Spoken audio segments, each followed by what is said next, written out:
은 누가복음 5장 1절에서 11절 말씀입니다.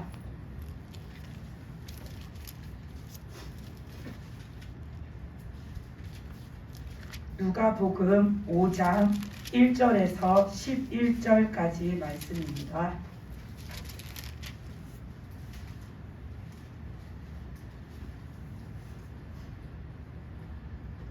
(1절에서 11절까지) 말씀을 한 절씩 교독해서 읽겠습니다. 무리가 몰려와서 하나님의 말씀을 들을새 예수는 게네사렛 호숫가에 서서 호숫가에 죽인 이를 보시니 어머니 배에서 나와서 공도를 심으시니라. 예수께서 한 배에 오르시니 그 배는 시몬의 배라. 육지에서 조금 떼기를 청하시고 앉으사 배에서 무리를 가르치시더니 말씀을 마치시고 시몬에게 이르시되 깊은 데로 가서 그물을 내려 고기를 잡아.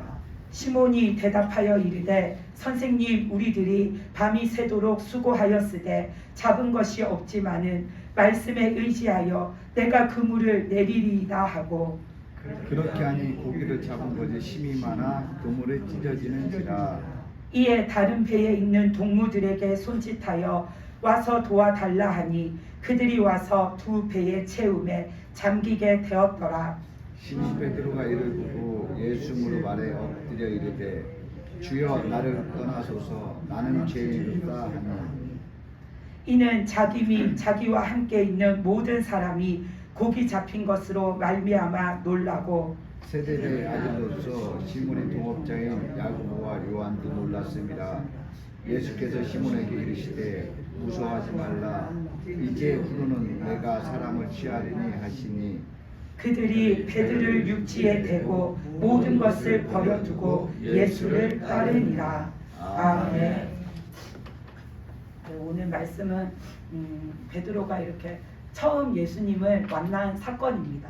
예수님께서 베드로를 제자 삼으시려고 베드로에게 찾아오셔서 그를 부르신 사건인데, 이 사건 이후로 베드로는 죽는 날까지 오직 주님에게 속한 자, 그 주님의 부르심에 응해가지고 자신의 일생을 다 주님 앞에 드리고 산 자로 자신의 그 생명이 붙어 있는 날 동안에는 그런 믿음으로 살았죠. 그래서 우리도 이 베드로를 보면 다들 이렇게 베드로와 같은 믿음이 되고 싶다, 나도 베드로처럼 늘 주님과 동행하는 삶을 살고 싶다라고 그런 생각을 하고 우리가 그런 마음을 먹는데, 우리가 오늘 말씀에 나온 주님을 만난 이 베드로를 보면서 또 우리가 오늘 읽은 본문 외에도 그 베드로가 죽는 날까지 주님 앞에 살아온 그 모습들을 우리가 생각하면서 내가 하나님의 사람으로 그 하나님 안에서 영원토록 하나님과 함께 살려면 어떤 마음으로 내가 살아가야지 하나님 안에 영원히 거하는 자가 될 수 있는지를 우리가 함께 이렇게 생각해 보시는 시간이 되시기를 바랍니다. 아멘. 그래서 우리가 하나님 앞에 영원토록 있으면서 거하면서 우리가 그 천국 가는 날까지 하나님께 속한 자로 우리는 살아야 되죠. 그렇게 살기 위해서는 우리가 첫 번째로는 우리는 하나님의 그 위험 앞에 두려움으로 엎드릴 수 있는 믿음을 가져야 합니다. 우리가 오늘 읽은 이 본문 말씀에서 보면 베드로는 예수님의 그 위험 앞에 두려움을 가지고 엎드리는 모습을 볼 수가 있습니다. 우리는 이런 자세를 가져야지 내가 늘 주님 앞에서 겸손한 자로, 내가 믿음을 가진 자로 나의 주가 되시는 그 주님을 바라보면서 살 수가 있는 겁니다. 그래서 8절 말씀에서 보면 이렇게 나오죠. 시몬 베드로가 이를 보고 예수의 무릎 아래 엎드려 이르되 주여 나를 떠나소서 나는 죄인이로소이다 하니, 8절 말씀에 보면 베드로가 예수님의 그 무릎 앞에 엎드려서 뭐라고 했냐면 주님 나를 떠나십시오, 나는 죄인입니다 라고 말했다라고 나와 있습니다.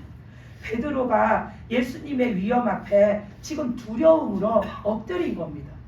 베드로가 예수님의 위험 앞에 두려움으로 엎드린 이유는 베드로에게 지금 일어난 이 사건을 통해서 베드로가 예수님이 누구신지를 확실하게 알았기 때문입니다. 우리가 읽은 본문 1절부터 이렇게 보면 예수님께서는 그 베드로를 부르려고 베드로가 있는 곳을 찾아오셨죠. 근데 처음부터 그 베드로를 와가지고 야, 너 와서 이제부터 내 제자가 되라 이렇게 말씀하신 게 아니라 거기를 이렇게 지나가시는 것처럼 거니시다가 그곳에는 물고기를 잡고 있는 베드로뿐만 아니라 다른 사람들도 많이 있었는데 처음에는 예수님이 그 사람들을 모아놓고서는 하나님의 말씀을 전했다라고 1절 말씀에 나옵니다. 그래서 그 하나님의 말씀을 전하시는데 어디에 앉아서 전하셨냐면 베드로의 배, 물고기를 잡는 그 베드로의 배를 이렇게 끌어다가 거기에 예수님이 앉으셔가지고는 그 앞에 사람들을 모아놓고 하나님의 말씀을 전하시는 겁니다. 그렇게 말씀을 전하시고 난 다음에 예수님이 이제 거기에 오신 목적이 있으시죠. 베드로를 부르시는 거. 그러니까 예수님이 베드로에게 말씀을 건넵니다. 베드로에게 너 저기 깊은 데 가서 다시 그물을 한번 내려서 물고기를 잡아봐라 라고 말씀하십니다. 예수님은 이미 베드로가 그 전날 밤부터 바닷가에 나가서 계속 그 물고기 잡는 일을 했지만 수확이 하나도 없이 물고기를 하나도 못 잡고 헛땅치고 지금 들어와가지고서는 그 그물을 손질하고 배를 청소하고 그 정리를 하고 있는 것을 아셨기 때문에 예수님이 베드로에게 예수님이 누구신지를 알려주시기 위해서 지금 이렇게 말씀하시는 거죠. 그래서 또 다시 나가서 다시 배 타고 바다에 나가서 깊은 데 가서 그물을 한번 내려봐라 하니까 베드로가 이때까지 예수님이 사람들에게 하나님의 말씀 그 천국에 관해서 전하는 걸 베드로도 그 자기 배 옆에서 들었을 거잖아요. 그러니까 주님의 그 말씀 앞에 어이없어 하지 않고 알겠습니다. 내가 밤새 고기 잡아봤는데 하나도 못 잡았지만 선생님께서 하시는 그 말씀을 듣고 내가 다시 한번 나가서 다시 그물을 내려서 물고기를 잡아보겠습니다 하고서는 나갔더니 어젯밤 새도록 아침이 올 때까지 잡았는데도 하나도 못 잡았던 그 자리에 다시 그물을 내렸는데 6절 말씀에 나오죠. 그물이 찢어질 만큼 엄청나게 많은 물고기가 잡혀 올라온 겁니다. 그래서 베드로가 그것이 자기 혼자 감당할 수 없으니까 그 옆에서 물고기 잡고 있는 요한과 야고보도 불러가지고 이거 도와달라고 하니까 요한과 야고보도 자기 배를 끌고 그 옆에 와서 배를 이렇게 가까이 대고서는 같이 그 그물을 끌어올려서 서로 배에다가 나누어 담았는데 그 물고기의 무게가 얼마나 많아서 무거우면은 베드로의 배도 가라앉게 생겼고 요한의 배도 가라앉게 생길 만큼 물고기가 엄청나게 많은 겁니다. 베드로는 어부이죠.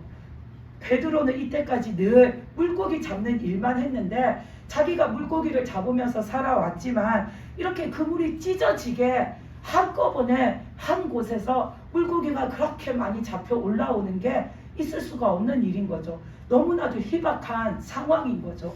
그런데다 어제도 그렇게 허탕을 치고 왔는데 그 자리에 갔는데 예수님이 말씀하신 대로 했더니 한꺼번에 한순간에 그렇게 많은 물고기가 올라오는 것을 보니까 이 베드로가 너무나도 놀랐고 그 순간에 아까 자기 배에서 앉아서 예수님이 전하셨던 하나님에 관한 말씀, 천국에 관한 말씀 그것이 다 베드로에게 일순간 확 몰려오면서 그 말씀이 온전히 믿어지게 된 겁니다. 그러면서 그 순간 이 베드로는 아, 저분이 진짜 예수님이 맞구나라는 게 그 마음속에 생각되어지고 믿어진 거죠. 그러니까 이 베드로가 그 예수님 앞에 그 주님 앞에 엎드린 겁니다. 특히나 베드로는 유대인이잖아요. 유대인들은 구약시대의 그 약속, 언약, 하나님이 주신 언약 기다리는 게 있죠. 바로 메시아를 보내주셔서 우리를 죄에서 구원하여 주실 것이다 하신 그 약속을 믿고 사는데 이 베드로도 그 하나님이 주신 그 구약의 약속을 믿고 사는 유대인으로서 메시아를 보내주신다 하신 하나님의 말씀을 알고 있습니다. 근데 지금 자기의 눈앞에 그 메시아가 되시는 예수님이 나타나신 거죠. 그러니까 베드로가 이 예수님이 진짜 하나님이 보내신 하나님의 아들 예수님이 맞구나. 그러면 이 예수님이 하나님이 약속해 주신 우리의 메시아, 우리를 구원해 주실 분, 바로 그 예수 그리스도시구나라는 게 그 순간에 알아진 겁니다. 그러니까 그 예수님이 그냥 아주 그냥 위대한 말씀을 전하는 아주 훌륭한 선생님으로 그렇게 바라보고 있던 베드로의 그 마음에, 그 눈에 일순간에 그 예수님이 그리스도로 확 와서 닿은 거예요. 그러니까 이 베드로가 그 주님의 위엄 앞에 엎드릴 수밖에 없는 겁니다. 그리고 8절에서 나는 죄인이니까 나에게서 떠나가십시오라고 말한 것은 이 예수님이, 지금 내 앞에 서 계시는 예수님이 하나님이 보내주시마 약속하신 메시아 구원의 주이신데, 내가 그 구원의 주 앞에 이렇게 있는데 자기가 자기 자신이 어떻게 살았는지 너무나도 잘 알죠. 그랬을 때 베드로는 나 같은 죄인이 감히 주님 앞에 이렇게 그 주님을 바라보고 있다가 내가 진짜로 벌을 받아 죽음을 당하지 하는 두려움이 생기니까 그 주님을 똑바로 쳐다볼 수가 없는 겁니다. 그 예수님의 위엄에 이 베드로는 압도당한 겁니다. 그래서 베드로는 감히 죄인된 모습으로 예수님을 배웠기가 두려워서 그 주님 앞에 무릎 꿇고 엎드려서 주님, 저는 죄인입니다. 저에게서 떠나가십시오라고 베드로가 그렇게 말한 겁니다. 우리에게도 하나님의 위엄 앞에 내가 꿇어 엎드릴 수 있는 믿음이 있어야 합니다. 왜 그 믿음이 있어야 하냐면 하나님을 우리가 두려움과 떨림으로 바라봐야지 그 하나님 앞에서 내가 죄인이라는 게 인정이 되어지는 겁니다. 그 하나님이 두렵지도 않고 떨리지도 않고 그 위험에 내가 꿇어 엎드릴 만큼 압도되지도 않는데 내가 하나님 앞에서 내가 죄인이라는 거를 이렇게 내가 생각조차도 안 하겠지만 스스로 자백하지도 않을 겁니다. 사람은 누구나가 그런 속성을 가지고 있습니다. 그렇기 때문에 우리는 이 베드로처럼 하나님의 위험 앞에 두려움과 떨림으로 나갈 줄 아는 믿음이 있어야 하는 겁니다. 이 베드로도 예수님의 위험 앞에 두려움으로 엎드리니까 자백했죠. 자기가 자백하려고 마음 먹은 것도 아닌데 자기도 모르는 새에 주님 앞에 자기 죄를 고한 겁니다. 주여 나를 떠나소서 나는 죄인입니다. 자기가 죄인이라는 게 보여졌고 자기가 죄인이라는 게 확실하게 느껴졌고 내가 죄인이기 때문에 그 주님 앞에 꿇어 엎드릴 수밖에 없는 그 베드로의 마음, 그게 바로 주님의 위엄 앞에 자신이 죄인이라는 것을 스스로 이렇게 자백하는 겁니다. 그리고 또 베드로가 예수님의 위엄 앞에 두려움으로 엎드리니까 고백했습니다. 무엇을 고백했냐? 베드로가 예수님을 처음에 너 깊은 데로 가서 다시 그물을 내려봐라 했을 때는 선생님이여 라고 했습니다. 근데 나중에 그 예수님이 구주시구나, 그리스도시구나 라는 게 깨달아지고 난 다음에 베드로가 예수님을 뭐라고 불렀냐면 주여라고 불렀습니다. 베드로는 그 주님의 위엄 앞에 자기가 압도되어서 꿇어 엎드리는 순간 그 주님을 나의 구주로 인정하고 고백한 겁니다. 그 예수님을 나의 죄를 사하시고 나를 구원해 주실 예수 그리스도로 인정하고 그 주님을 내 마음에 받아들인 겁니다. 그래서 이 베드로는 예수님의 그 위엄 앞에 꿇어 엎드리니까 자기 죄를 자백도 하고 예수님을 나의 주로 고백도 하는 놀라운 역사가 베드로한테 일어난 겁니다. 그래서 우리들도 하나님 앞에 나아올 때에 그 하나님의 위엄 앞에 내가 두려움으로 엎드릴 줄 아는 그 믿음이 있어야 우리도 베드로처럼 자백도 하고 베드로처럼 고백도 하고 베드로처럼 하나님께 더 가까이 나갈 수가 있는 겁니다. 내가 하나님을 전혀 두려워하지 않고 내가 하나님을 전혀 경외하지 않으면 그 하나님 앞에 나와서 백날 내가 머리를 숙이고 내 머리를 땅에 쳐박아도 하나님 앞에서 내가 죄인임을 자백할 수가 없고 내가 그 하나님을 나의 왕, 나의 주로 내가 맞아들이는 그 고백을 드릴 수가 없는 겁니다. 왜냐하면 내 마음이 꽉 막혀 있으니까, 내 마음이 꽉 닫혀 있으니까, 내 마음에서 하나님을 나의 하나님으로 인정하지 않으니까 우리는 베드로처럼 자백도 안 나오고 고백도 안 나오는 겁니다. 그렇기 때문에 우리는 하나님 앞에 나갈 때에 내가 하나님이 내 앞에 그 보좌에 앉아 계셔서 지금 나를 보고 계시고 지금 나를 맞이하고 계신다라는 거, 우리는 그거를 인식하고 하나님 앞에 나가야 하는 겁니다. 그래야지 늘 그 하나님 앞에서 내가 죄인인 게 느껴지면 자백도 할 수 있고, 내가 그 하나님이 너무 좋으면 그 하나님에 대한 내 마음을 고백도 하면서 우리가 그렇게 하나님 앞에 더 가까이 나아가서 살아갈 수가 있는 겁니다.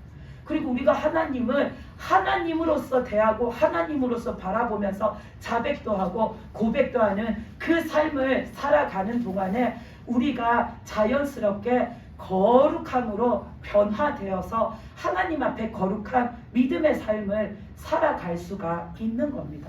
그래서 우리는 하나님 앞에, 내 앞에 하나님이 늘 계시다라는 거, 그걸 인식하고 살아서 우리가 하나님 앞에 회개도 하고 회복도 하고 새롭게 하는, 그 새롭게 되는 삶을 우리가 삶으로 인하여서 하나님 안에 영원히 거하는 자가 되어야 합니다. 아멘. 그래서 우리는 하나님 앞에 내가 예배가 됐든 기도가 됐든 아니면 그냥 내가 생활하는 그 생활 속에서든지 간에 늘 하나님이 내 앞에 계시다라는 것을 우리는 인식하고 살아야 됩니다. 아멘. 우리는 하나님이 안 보이시니까 하루 24시간 중에서도 참으로 많은 시간을 하나님이 내 앞에 계시다라는 사실을 잊어먹고 사는데, 우리는 그 하나님이 늘 내 앞에 계시다라는 거, 나는 늘 하나님 앞에 있다라는 거, 예배하는 이 시간에도 나는 하나님 앞에 있는 거고, 기도하는 그 시간에도 나는 하나님 앞에 있는 거고, 내가 오늘 집에서 생활하는 거, 내가 오늘 밖에서 활동하는 거, 그 모든 시간에도 나는 하나님 앞에 있다라는 거, 우리는 그거를 늘 기억하고 살아야 합니다. 그래야지 내가 하루를 살더라도 하나님 앞에서 내 마음가짐이 달라집니다. 내 마음가짐이 달라져야 내가 믿음의 사람으로 바뀔 수가 있는 겁니다. 내 마음가짐이 안 달라지면서 맨날 사람들은 난 교회를 몇 년을 다녔는데 아직도 안 변해요. 나는 교회를 얼마를 다녔는데 아직도 그냥 그래요 라고 하는데, 그 사람의 문제점은 하나님이 안 오셔서가 아니라 그 사람이 하나님을 인식하고 살지 못하기 때문입니다.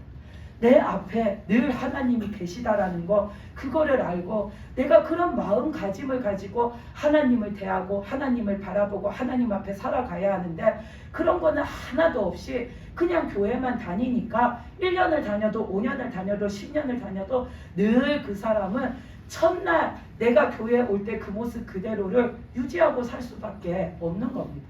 우리는 내가 첫날 하나님을 간절히 사모하는 마음으로 온 그 사모함은 잃어버리면 안 되지만, 내가 첫날 교회 나올 때 믿음이 하나도 없고 하나님을 하나도 몰랐던 모습들은 자꾸 변해서 이제는 믿음이 충만하고 하나님을 깊이 아는 자로 우리는 변해져 가야 합니다. 그래야 내가 하나님 안에 거하는 자로 살아갈 수가 있는 겁니다. 아멘. 그래서 우리는 베드로가 예수님의 그 위험 앞에 두려움으로 엎드린 것처럼, 우리가 기도 하나를 할 때에도 내 앞에 지금 그 보좌에 하나님이 앉아 계시다라는 거, 그거를 생각하면서 나는 지금 그 하나님 앞에 나간다라고 생각하면서 내 마음을 드려야 하는 겁니다. 내가 그런 마음가짐을 가지고 딱 기도의 자리에 임하면은 찬양할 때부터 이미 내 마음은 하나님을 향해 있게 되는 겁니다. 근데 내가 그런 거 전혀 생각하지 않고 오늘도 기도할 시간이니까 그 정해진 기도 시간에 와서 찬양을 드릴 때에도 내 앞에 계시는 하나님께 내가 찬양을 한다라는 인식 없이 그냥 그 시간에 노래한다라고 생각하는 그런 마음가짐을 가지고 있으면은 TV 화면에 이렇게 글자가 나오면 그 글자, 그 단어 하나하나에 담긴 의미를 새겨보고 그 의미가 내 마음에 감동으로 와닿는 게 아니라 지나가는 글자를 그냥 눈에 보이는 대로 읽고만 앉아 있는 겁니다. 눈에 보이는 그 글자를 그냥 보이는 대로 쭉쭉쭉 그냥 읽고 그냥 노래만 한다라고 그렇게 생각하고 앉아 있으면 전혀 내 마음이 내 앞에 그 보좌에 앉아 계시는 하나님 앞에 닿을 수가, 한 걸음도 가까이 갈 수가 없는 겁니다. 그래서 우리는 그 기도를 할 때에도 내 앞에 계시는 그 하나님을 내가 간절히 만나기 원하는 마음으로 나가야 합니다. 성경 말씀에도 그러셨잖아요. 간절히 원하는 자가 찾는다고. 아멘. 우리는 간절히 원해야 하나님을 만날 수가 있습니다. 내가 하나님을 만나야겠는데 어떻게 해야 만나는지 모르겠고, 도대체 무엇을 해야지 하나님과 만날 수 있는 건지 모르겠으면 간절히 바라십시오. 하나님, 나는 하나님이 만나고 싶습니다. 나는 하나님과 이야기하고 싶습니다. 나는 이 시간 하나님의 그 품 안에 들어가고 싶습니다. 근데 내가 뭘 어떻게 기도해야 할지도 모르겠고, 내 마음을 내어놓으라 하는데 이 마음을 어떻게 해야 내어놓을지도 모르겠으니까 하나님이 저 좀 도와주십시오. 하나님이 저 좀 붙들어 주십시오. 하나님이 저 좀 만나 주십시오. 우리는 그렇게 때를 쓰고 애를 쓰는 그런 간절함이 있어야 하나님을 만날 수가 있는 겁니다. 아멘. 우리가 흔히 하는 말 중에 이런 말 있잖아요. 10번 찍어 안 넘어가는 나무가 없다. 흔히 이 말을 쓰는 경우에는 내가 누군가를 좋아하는데 그 사람은 나를 딱히 안 좋아할 때 이런 말을 많이 쓰죠. 그래서 10번 찍어 안 넘어가는 나무 없다. 네가 마음을 열고 나를 받아들일 때까지 내가 계속 너한테 내 마음을 보일 거야 할 때 사람들이 이런 말을 많이 씁니다. 자기가 좋아하는 사람이 생겼을 때 이런 말을 많이 쓰죠. 근데 내가 좋아하는 사람이 생겼는데 그 사람은 내 마음을 안 받아줘요. 그러면 내가 10번까지라도 찍어서 저 사람 마음을 얻으리라 하고서는 그 사람에게 한 걸음 한 걸음 다가갈 때에 무조건 내가 10번만 찍는다고 그 사람이 넘어오는 게 아닙니다. 그 사람에게 내가 진짜 얼마나 당신을 좋아하고 있는지, 내 이 마음이 얼마나 진심인지를 그 사람에게 비추어 보여야 하고, 또 그 사람에게 내 속마음을 숨김없이 나타내서 표현하고, 또 내 속마음을 아낌없이 다 드러내서 다 내어줘서 그 사람이 나를 믿을 수 있게끔, 신뢰를 가질 수 있게끔, 그래서 나를 다시 차근차근 바라보고 나를 좋아할 수 있게끔 내 속마음을 아낌없이 숨김없이 진심으로 표현하면서 진짜 마음을 다 담아서 진심으로 다가갈 때에 그 사람이 나에게 마음을 열어주는 거잖아요. 우리가 그런데 상대방 앞에 내가 10번 치고 안 넘어가는 나무 없다고 했으니까 저 사람 마음을 얻기 위해서 내가 도전해봐야지 하면서 자기의 온 마음을 다하지 않고 저 사람 앞에서 늘 내가 지켜야 할 자존심은 자존심대로 지키고, 또 머릿속으로 내가 손해보지 않을 만큼만 잘 해주면서 늘 계산하고 다가가고, 그러면서 내가 10번까지 찍어보는데 10번을 찍어봤는데도 저 사람이 그냥 아무 응답 없으면은 나도 아쉬울 거 없으니까 그때는 그냥 때려칠 거야, 빠이빠이야, 끝이야, 이런 마음으로 내가 그 사람에게 다가가면 상대방이 쉽게 마음을 주지 않습니다. 왜냐하면 그 사람이 지금 어떤 마음으로 나에게 다가오는지 이 상대방도 그게 보이고 느껴지고 알기 때문에, 저 사람은 그렇게까지 간절하게 나를 좋아하는 게 아니구나. 저 사람은 진심으로 나한테 모든 것을 이렇게 베풀고 나누고 함께 할 만큼 그렇게 내가 좋은 것은 아니구나. 그냥 일시적으로 그냥 한심이 있고 관심이 있는 거구나. 그냥 그 정도이구나 라고 생각하고 상대방은 자기 마음을 열지 않습니다. 내가 이 사람을 정말로 좋아하면 진심을 다해서 내가 내 할 수 있는 역량을 다해서 진짜 그 사람 앞에 내 모든 것을 내어 보이고 줄 수 있는 그런 마음으로 다가가야 하는 겁니다. 이것처럼 우리가 하나님을 만나는 것도 그렇습니다. 내가 그냥 좀 해보다가 말고, 좀 하다가 말고, 그냥 이거 좀 하다가 안 되면은 관두고, 내가 하나님 만나는 거 이번에 못 만났으면 다음에 기회가 또 있겠지, 다음에 기회 되면 그때 다시 한번 노력해서 만나봐야지, 그렇게 하고 있으면은 하나님과 만날 기회가 내가 죽는 날까지 내가 못 찾을 수도 있는 겁니다. 그래서 우리는 하나님을 내가 진짜 만나고 싶으면 진심을 다해서 하나님 앞에 내 마음을 숨김없이 말하고 아낌없이 내어드리고 내가 하나님 앞에 내 진심을 다 털어놓아서 그 하나님을 간절히 찾아야 우리가 하나님을 만날 수가 있는 겁니다. 그래서 내가 좋아하는 사람에게 내가 구애를 할 때 그 마음을 다 열어 보이고 다 주는 것처럼 우리가 그 하나님을 만나기를 간절히 원하면 내 마음을 다 열어 보이고 내 마음을 다 하나님 앞에 드려서 하나님 제발 저 좀 만나 주십시오. 우리가 간절히 원할 때 하나님이 나에게 찾아오시는 겁니다. 그래서 우리는 기도를 하든 믿음 생활을 하든 뜨뜻미지근하게 하는 둥 마는 둥 하다가 마는 것처럼 그렇게 할 것이 아니라 정말 우리의 열심을 다해서 하나님을 믿으시고 정말 내 마음을 다해서 간절히 그 하나님을 원하시고 정말 내 온 마음 다해서 날마다 하나님과 만나는 그 삶을 살기를 원하시고 바라시기 바랍니다. 그럴 때에 우리가 하나님 안에 거하면서 하나님과 영원토록 함께 살아갈 수가 있는 겁니다. 그리고 또 우리가 베드로처럼 하나님을 만나고 하나님의 사람으로 영원히 살기 위해서는 두 번째로는 하나님의 부르심을 받아 사는 삶을 내가 즐거워해야 합니다. 베드로는 보면은 11절 말씀에 보면은 그 사건이 있은 다음에 예수님이 그들을 이제 제자로 부르시고 나와 함께 가자라고 말씀하셨을 때 11절에서 보면 그들이 베드로를 육지에 대고 모든 것을 버려두고 예수를 따르니라 라고 나옵니다. 베드로는 이날 예수님이 부르신 이날부터 자신이 죽을 때까지 예수님을 따라 살았습니다. 근데 그 베드로가 이날부터 그 예수님의 부르심을 받아서 자신의 생명이 다하는 날까지 사는 동안에 이 베드로는 예수님의 부르심을 받아 사는 그 삶을 늘 즐거워하고 기뻐한 사람입니다.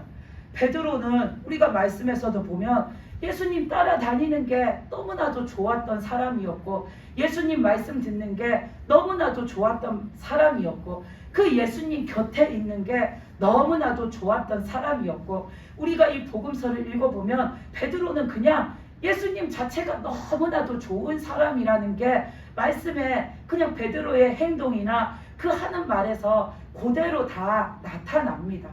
베드로는 그냥 예수님 자체가 너무나도 좋았던 사람입니다. 그래서 베드로는 예수님이 자기를 불러주신 그 주님이 부르신 그 삶이 너무나도 좋았던 사람입니다. 그래서 베드로는 예수님께서 부활하시고 승천하신 후에도 죽는 날까지 그 제자된 자의 삶을 끝까지 살면서 그 삶을 사는 것을 기뻐하고 즐거워하고 감사하는 믿음으로 산 사람입니다.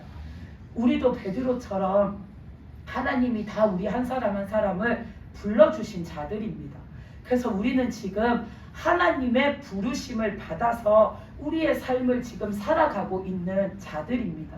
우리는 하나님의 부르심을 받아 살고 있는 내 삶을 날마다 즐거워하면서 살아야 됩니다. 아멘. 하나님은 도대체 왜 부르셨나? 하나님은 왜 내가 하나님을 믿게 하셨나? 하나님은 내가 왜 교회 다니게 하셨나? 왜 이렇게 내 삶을 힘들고 고단하게 하시나? 이런 것이 아니라 우리는 하나님이 나를 불러주셔서 내가 하나님 안에 살아가는 것을 날마다 즐거워하는 자가 돼야 합니다. 아멘. 하나님 믿고 사는 거 그거 좀 해보니까 힘들고 좀 해보니까 재미없어서 그 삶이 싫은 것이 아니라 하나님 안에 살면서 날마다 날마다의 그날에 주어지는 그 기쁨을 발견할 줄 아는 자가 되어야 합니다. 아멘. 예수님이 그러셨잖아요. 그 천국 비유에서 천국은 밭에 숨겨놓은 보화와 같아서 그것을 발견한 사람은 자기 전 재산을 팔아서 그 밭을 사가지고서라도 그 보화를 자기가 소유하려고 한다고. 그것처럼 하나님께서는 우리를 그 보화보다 더 귀한 천국의 삶을 주시려고 부르신 겁니다. 우리는 지금 그 천국의 삶 속에 살아가고 있는 겁니다. 그럼 그 삶 속에는 늘 기쁨과 즐거움과 평안함과 행복과 하나님이 주시는 모든 귀하고 복된 것이 다 있는 겁니다. 아멘. 그러면 내가 날마다 그 삶을 살면은 그 속에서 주시는 하나님이 주시는 그 기쁨을 날마다 발견할 줄 알고 사는 자가 되어야 하는 겁니다. 아멘. 우리가 그 품 안의 자식이라는 말이 있잖아요.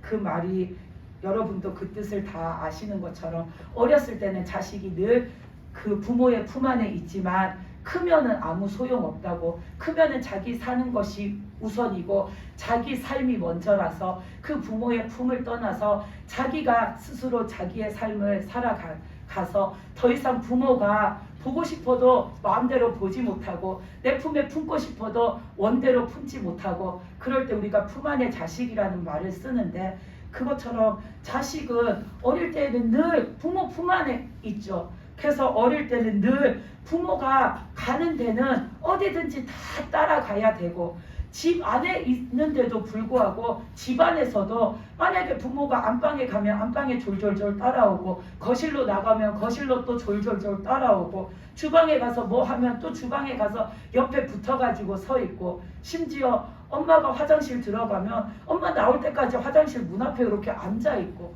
어렸을 때는 내 부모가 어디를 가든지 다 따라가야 되고 내 부모가 뭘 하든지 다 그거를 따라 해야 되는데, 이 자식이 점점점 커서 어른이 되어 가면은 이제는 부모보다 친구가 좋고 이제는 집보다는 밖에 나가서 노는 게 더 좋아지게 되죠. 그러다가 부모가 우리 어디 좀 같이 가자 하면은 귀찮다고 안 간다고 하고, 뭐 모처럼 오랜만에 우리 가족끼리 여행 가자 하면은 가족끼리 뭐 재미없게 여행을 가냐 하고서는 자기는 친구들이랑 놀러 가고, 이렇게 점점점 부모와 떨어지는 생활을 하게 됩니다. 이 자식이 어릴 때는 맨날 부모 그냥 뒷공무니만 쳐다보고 졸졸졸졸 따라다니다가 크면은 왜 자꾸 밖으로 나가냐, 맨날 보니까, 맨날 보는 아빠인데 뭐, 맨날 보는 엄마인데 뭐, 우리 가족 맨날 모이면 하는 얘기 뻔한데 뭐가 재밌다고 맨날 또 모여갖고 얘기하고 맨날 보는데 뭘 또 시간을 내서 또 보고 하냐, 그렇게 생각하니까 자식이 크면은 부모와 멀어지고 집에서 멀어지게 되는 겁니다. 근데 가족이 살다 보면은 일상이 맨날 똑같은 것 같으니까, 평범해 보이니까 맨날 똑같은 날들이 반복되는 것 같지만 전혀 그렇지가 않습니다. 우리가 그 안에서도 가족 간의 사랑을 발견하면 어제 사랑이 이랬으면 오늘 또 우리가 발견한 또 다른 사랑이 있고, 내일 되면 또 그 안에서 발견하는 또 다른 사랑과 행복이 있는 겁니다.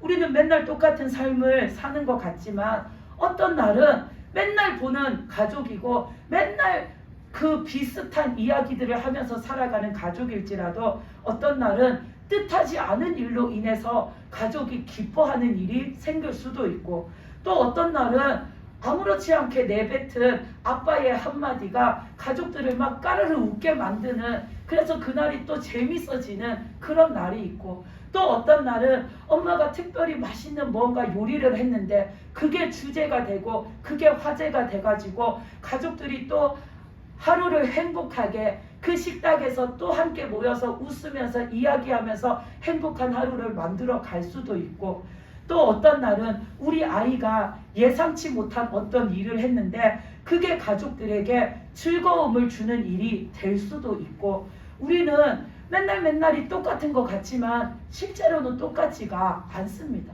그 안에는 그날의 일들이 있고 그 일들 속에는 그날 주는 기쁨과 즐거움이 있습니다.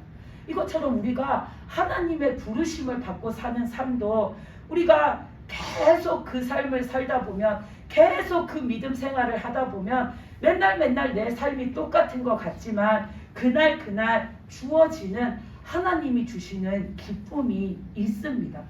베드로처럼 내가 어느 날 문득 하나님이 느껴질 때, 평소에는 내가 하나님을 잘 못 느끼고 그냥 하루하루 살았는데 어느 날 갑자기 하나님이 갑자기 강하게 느껴지고 그 하나님이 내 마음에 강하게 와닿았을 때 벅찬 감동이 밀려옵니다.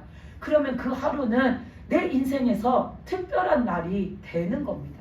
그리고 또 어떤 날은 내가 갑자기 어떤 말씀 한 구절을 읽었는데 그 말씀이 깨달아졌을 때 얼마나 신나는지 모릅니다. 늘 말씀을 들어도 그냥 그 뜻을 영적으로 깊이 있게 잘 못 깨달았는데 어느 날은 그냥 내가 문득 이렇게 말씀 한 절을 읽었는데 갑자기 불현듯 이 말씀이 이런 뜻이구나 라는 게 순간 깨달아지면 그때부터는 말씀을 보는 게 재밌고 말씀을 알아가는 즐거움이 생기는 겁니다. 그러면 그날은 또 그 나름대로 나에게 특별한 일이 생긴 날이 되는 거죠.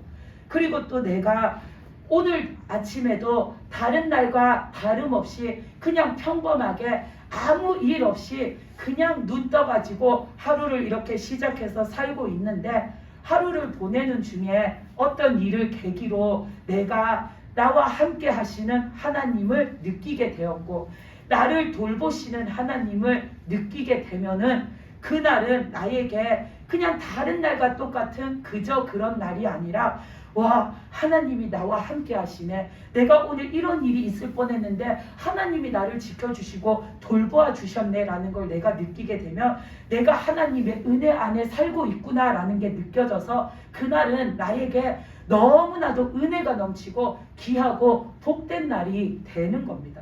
그러면은 내가 이렇게 하나님의 은혜 속에 살고 있는 자였구나. 늘 살고 있었는데 나는 맨날 내 믿음 생활을 오래 하다 보니까 그런 것을 다 잊어버리고 다 까먹고 못 느끼고 살다가 그날에는 내가 하나님의 은혜 속에 살아가고 있는 자였구나. 내가 여전히 하나님과 함께 하고 있구나.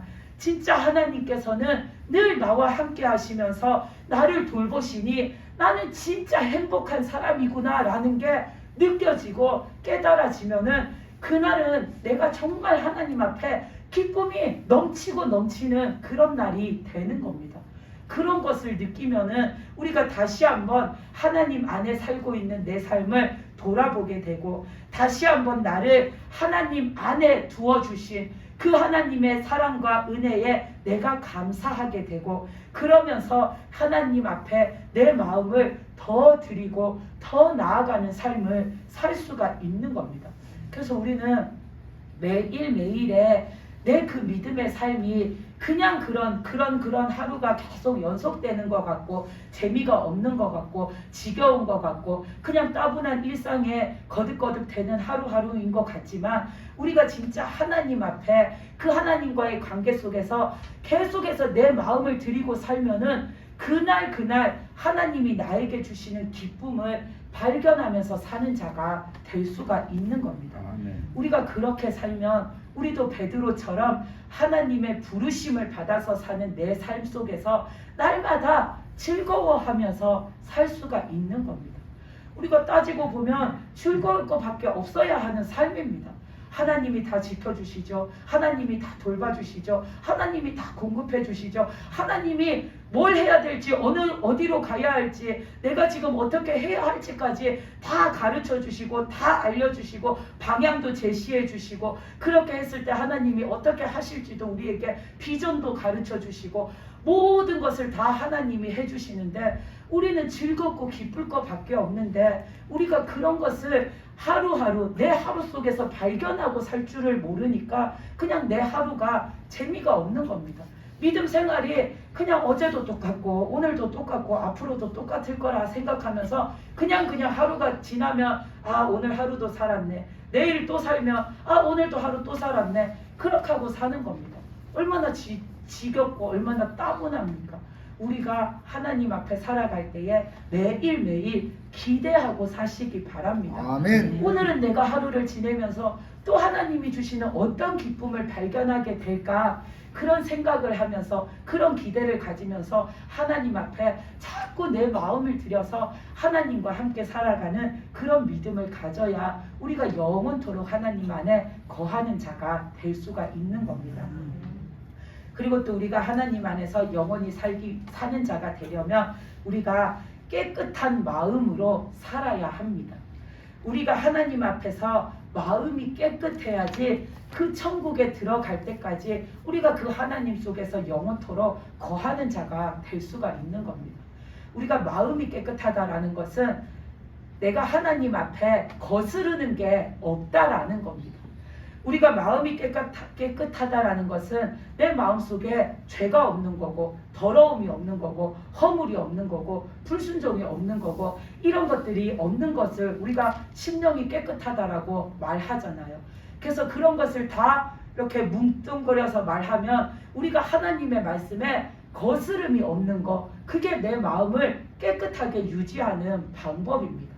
그러면 내가 하나님의 말씀에 하나님의 뜻에 왜 자꾸 거스름이 생기나? 그것은 내 속에 있는 자아 때문입니다. 내 속에 있는 내 고집 때문이고 내 속에 있는 내 자존심 때문이고 내 속에 있는 내 욕심 때문입니다. 이런 내 속에 있는 그런 죄악된 내 것들 때문에 우리는 자꾸 하나님 말씀을 들어도 거스르게 되고 하나님의 뜻 앞에서도 자꾸 거스르는 자가 되는 겁니다.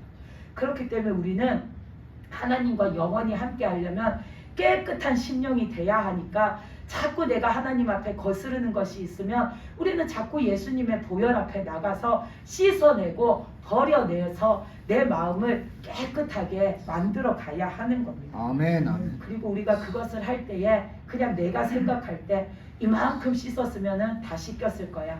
이만큼 비워냈으면 다 비워졌을 거야. 아주 그냥 내 마음이 텅텅 비어가지고 내 거 하나도 없을 거야. 그렇게 내가 생각하는 데까지만 주님의 보혈로 씻어내는 게 아니라 우리는 하나님이 너 이제 됐다 라고 하실 때까지 우리는 내 자신을 씻어내고 또 씻어내야 합니다. 왜냐하면 우리는 이만하면 됐겠지 하지만 내 속에 아직도 내 것이, 내 자아가 남아있어서 나중에 또 그것이 내가 하나님의 뜻을 거스르는 일을 만들어내기 때문입니다. 그래서 우리는 하나님이 되었다 하실 때까지 내 자신을 씻어내야 되는데 하나님이 되었다 하셨는지 내가 그거를 모르겠으면 내 자신을 한번 관찰해 보십시오. 내가 내 자신의 모습을 관찰해 보면 내가 다 씻겼는지 덜 씻겼는지가 보여집니다.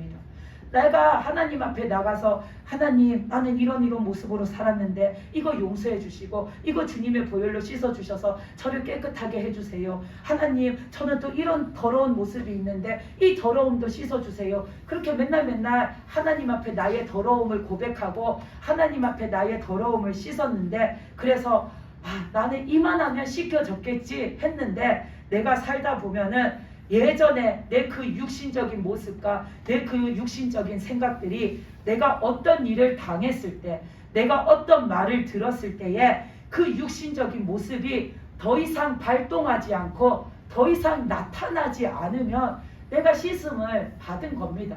근데 내가 어떤 일을 당했는데 어떤 말을 들었는데 그 순간에 예전에 내 육신적인 모습이 발동이 되고 그 모습이 드러나면 나는 덜 씻겨진 겁니다. 그러면 또 씻어야 하는 겁니다. 아멘. 깨끗해질 때까지 씻어야 하는 겁니다.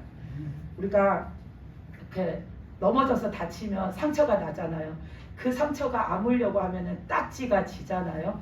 근데 사람들 심리가 희한한 게 딱지가 지면은 상처가 나서 여기가 살이 까져서 피가 나고 벌겋게 됐을 때는 이거 언제 나을까 맨날 소독하고 약 바르고 막 그러다가 딱지가 생기면 그때부터는 그게 빨리 막 뜯고 싶어 가지고 계속 그 딱지를 건드리죠. 그래서 이게 다 아물지도 않았는데 계속 딱지 뜯고 싶어서 이렇게 건드려서 요 가장자리를 손톱으로 요렇게 일으켜 가지고 뜯어봐 갖고 가장자리가 살 일어나면은 됐다 싶어 갖고 그거를 확 뜯어냅니다. 확 뜯어내면 가장자리는 아물어 가지고 그게 일어났는데 한가운데는 아직 안 아물어 가지고 아직도 그게 딱지가 이렇게 속살이랑 붙어 있다가 내가 확 뜯어내니까 거기에 다시 살같이 뜯어지고 피가 나서 다시 상처가 생기게 되죠.